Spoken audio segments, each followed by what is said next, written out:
Welcome everybody, here Brady from BWX, and we are back live for another tropics breakdown. We are going into what is still Tropical Storm Erin, as I suspected we would be at this time last night, even though closer to hurricane strength. But we're going to be going over the short-term impacts, what to expect for northern Leeward Islands, Puerto Rico, Hispaniola, and into the Bahamas, and also take a look at potential U.S. and Atlantic Canada potential impacts down the line, and what to potentially look for, all the different variables, what to expect. We broke it down a good amount last night, but we're going to go into it today, what I'm still going to be watching, and we won't have to as much deep dive into that because the same factors remain going forward. But we are going to look at what's changed, some of the guidance they're picking up on, what's happening currently in the short term. So without further ado, let's get started here. Tropical Storm Erin struggling still a little bit throughout the day. It was able to get going a little bit, and it really put on a little bit of a show, but still misaligned with the low level center, the mid level center. Remember we talk about it's a 70 mile per hour, 998 millibar tropical storm now, so it's strengthened a few millibars from last night, but noticeably a little bit more on the winds. But remember, let's imagine our 3D column here of a tropical cyclone, where this is the surface, right? We start going up the different levels of the atmosphere, mid levels, upper levels.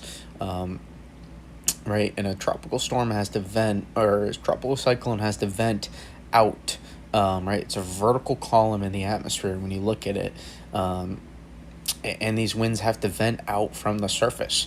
And so if the mid-level center, let's say this is the low-level center here, if the mid-level center is a little bit misaligned, that's going to make it tricky for it to be able to vent out efficiently the wind out of the vortex. So it's going to make it a little bit more tricky in order to do that. And what's going to happen is it's going to prevent rapid intensification from being able to occur, instead at most gradual intensification. That's what we've continued to see today, because we take a look at low-level water vapor. You can clearly see still lots of dry air present.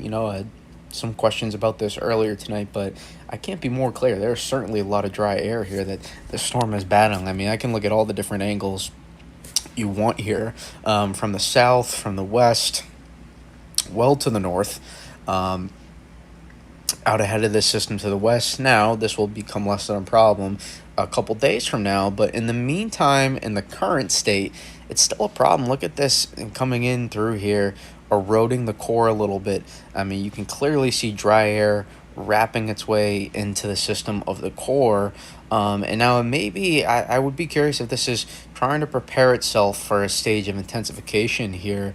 But you can still see here on the outflow, you can still see that little that raggedy look there that you see on the outflow, versus a little bit more versus a feathery look. This raggedy look here is suggestive still of northeastern and easternly shear still working at the system to displace the low-level center a little bit further northeast away from the mid-level center. So we take a look here at Earth null. Again, this is not perfectly accurate, but it tends to be very, very close. So I tend to use it because it starts off with the analysis from model assimilation. But we take a look here, notice,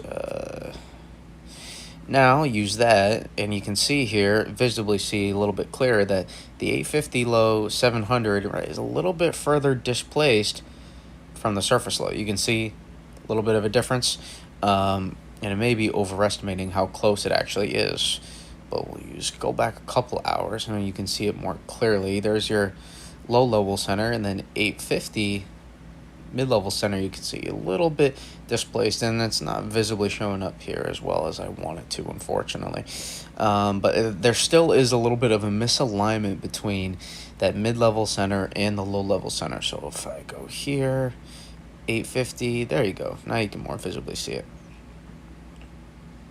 There you run there, and surface, and you can see a little bit displaced, and it does make a difference. And now, is it as pronounced as it was yesterday? No, and I'd be curious to see what it is again, that may not be perfectly accurate, that description, but you can see that it's still misaligned here, and it's visible because uh, currently over the low level center, there's not a lot of convection going on right now. Most of the convection displaced to the southwest and to the east in some of these bands here, and noticeably earlier you can see in some they were finding 70 knot flight level winds, or excuse me, flight level winds 65 plus knots here.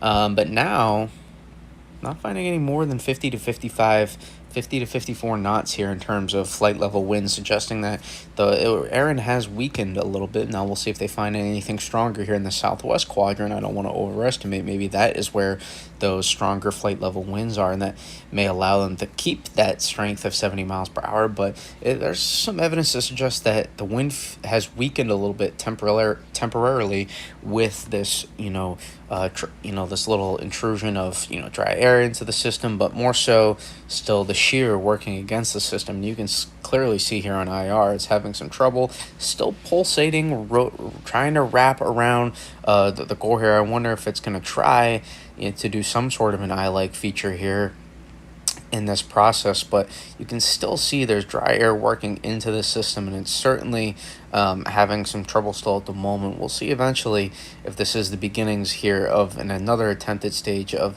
intensification, because there certainly looks to be some productive factors suggesting this may be trying to get going, but it's still definitely having some trouble really fighting off a little bit still. Easterly, northeasterly shear, and a little bit of dry air still working into the system. So that's what's going on here in the short term. And remember, the more this vortex is unable to become more efficiently aligned, the more it will feel a little bit more of the low-level steering, which we've always said from the beginning is more conducive for a little bit more of a westerly shift. And that's what we've continued to see, and that's why models are adjusting, because models are overestimating a little bit more of a northwesterly turn. So now if we slide back to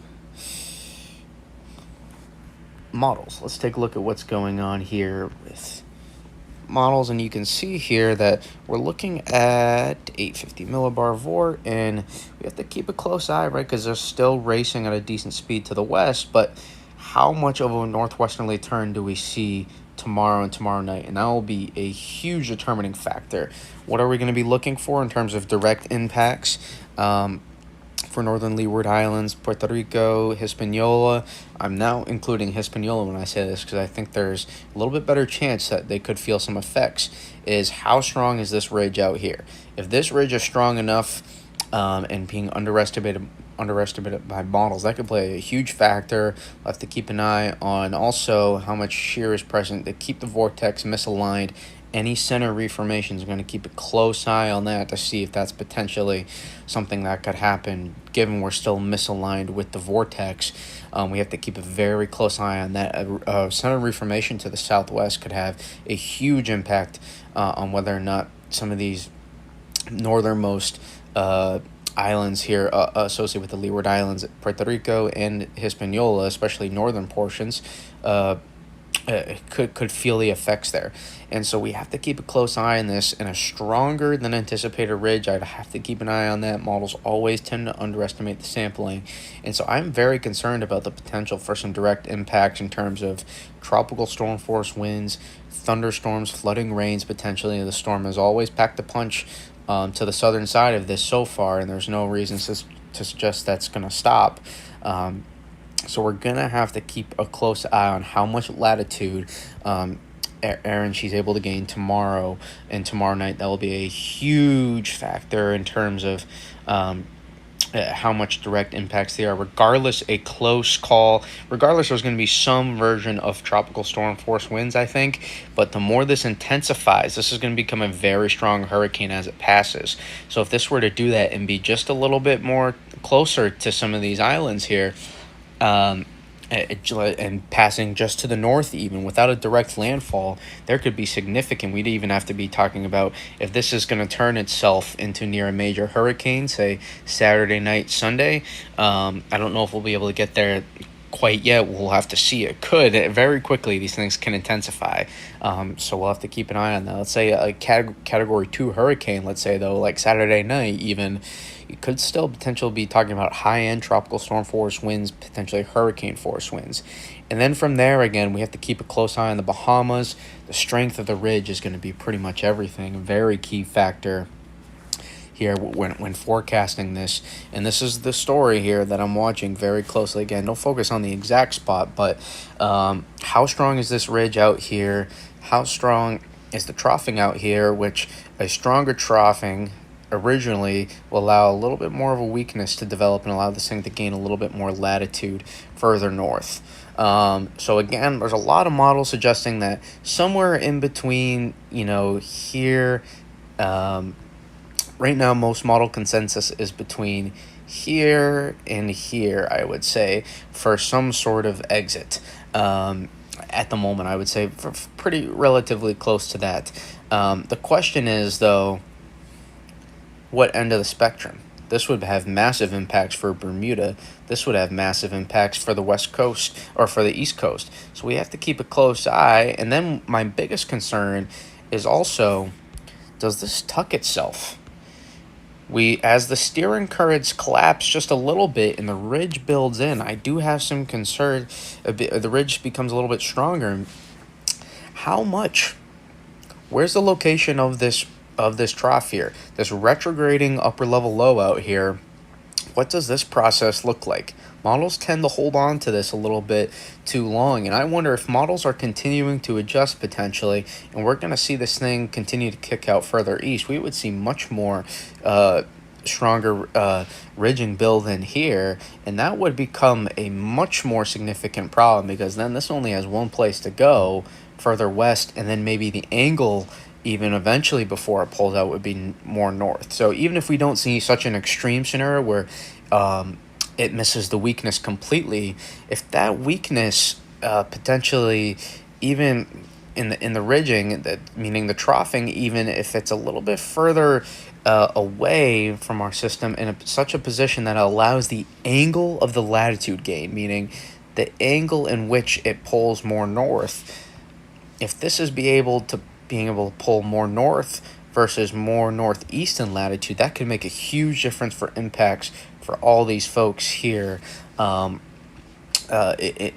across the East Coast. So that would be something we'd have to keep a very close eye on. And then obviously Atlantic Canada, we have to keep a close eye too, because eventually regardless, the thing is likely going to have some sort of interaction. So Nova Scotia and Newfoundland will have to keep a close eye on how things progress as we move into next week as well. But if this thing does, here's the scenario where I become a little bit more concerned. If this thing is able, steering currents collapse a little bit, becomes very strong, let's say a category 4 or 5 hurricane, if this thing's able to tuck itself away even a little bit closer to the Bahamas, this could allow, if it gives itself enough time and this starts to pull away even more and more, allowing, or if it's weaker and further to the east, again, there's some if variables that are associated with this, but it's a very realistic scenario. So that's why I'm pointing it out. It's something that models could be struggling on right now. Right, we highlighted where the consensus is for most models suggesting where this is likely to go as of now, and I would say I think that's where I'm leaning that direction. I still think it's a little far out, as this is still beyond 5 days. Once we're talking more towards 30-degree north, that's still beyond 5 days. And potentially, if the steering currents allow this thing to slow down enough, this could meander a little bit longer. And if it does, then we're talking about a big if scenario on where exactly is going to get hit. And that is what concerns me a little bit, because if this pulls close enough, then we start looking at all along the southeast U.S. here for impacts, even if not a direct landfall. Look at Matthew, for example. Matthew did not make a direct landfall and had massive impacts along the southeast coastline. That's still a modern day benchmark for some people in terms of a significant storm that was. Look at Dorian. Dorian did make a landfall appearance in the OBX technically, I guess, but like, it was a scraping blow and it had significant impacts, even though it did not make a direct landfall. So we have to keep a close eye, because if this thing does tuck itself away, ridging is stronger here, or weakness is more, or troughing is further to the north and east, then we have to keep a really close eye, because this is what could allow for a high impact scenario to happen for for U.S. impacts, and that is certainly possible. Will I say it's the most likely? There is not enough to suggest that it's most likely as of right now, but it's also, in my opinion, still a bit. It's still a bit far out to say that. To call it an unrealistic scenario as well. I think at the moment I have to leave it on the table as a realistic scenario, and that's what you care about, whether or not U.S. impacts are possible. So that's how I'm discussing how this could potentially happen, and why it's a little bit concerning to keep a close eye on, not to sound any alarms, but just keep a close eye on how this could progress. In the meantime, I would still suggest that somewhere between Bermuda and OBX is what I would favor. I wouldn't necessarily favor. I can't full on. There's not enough to support a full tuck right now, but I think it's certainly something we have to keep a close eye on. So I would say somewhere in here at the moment is where I'm leaning. I'm not calling it. I'm not going to put this, even after, if this were to happen, I'm not going to stamp this as my full-on forecast. 5 to 7 days out, I'm still not going to stamp it. I think there's I have to keep a very close eye on this, and this could turn into 6 to 8 days out if this were to really slow down. And let me explain that. Last thing here, let me explain that is, if we look at some of these ensemble runs, look at the members. Now, some of those western members that do happen, you see further south there, into the Bahamas. Look at some of those members, and you'll notice those ones that kind of hang further southwest. Some of them even make it to the Gulf, which I don't think we're going to be talking about that. I guess never say never, but the ones that do hang back, notice they're slower to get out of here, and they do gain further north in latitude as well, the ones that do tuck a little bit more. And that's that scenario I'm talking about, because even if we were not to see, let's say in a more extreme scenario where it does hang behind a little bit, even if no direct landfall anywhere here, we would be looking at significant impacts for a lot of these places along the East Coast. So we would have to keep a close eye on any potential scenario, because at this point it's becoming more extratropical, and still would be a larger system at that point likely, and there would be rain and wind on the western side of that storm, certainly. So again, keeping a very close eye on how this thing progresses. In the meantime, though, it is a 60 to 70 mile per hour tropical storm. We'll call it very lopsided too. Take a look at the wind directions. You can see very, very lopsided. So they're not finding any tropical storm force winds here on the southwest side. Very lopsided wind field, suggesting a lot of organization needs to be taking place here, and this was the case earlier today as well. So a lot of work to be done for Erin still in the meantime. So again, in the short term, keep a very close eye. Northern Leeward Islands, Puerto Rico, into Hispaniola for potential low-grade to mid-grade tropical storm force winds, and then in a higher-end scenario, I would say high-end tropical storm force winds to low-end hurricane force winds is what I would say at the moment in the higher-end scenario for those places. So that is what I have in the meantime. I don't have the Bahamas as such. We talked about what could and what not happen, so I don't really want to say something too in-depth right now on the Bahamas, but we will, as we gain more information, we will go into depth on there. I really hope this recording saves, because I felt like we provided a lot of good information on this one. So without further ado, I appreciate you all tuning in, and until next time, peace, everybody.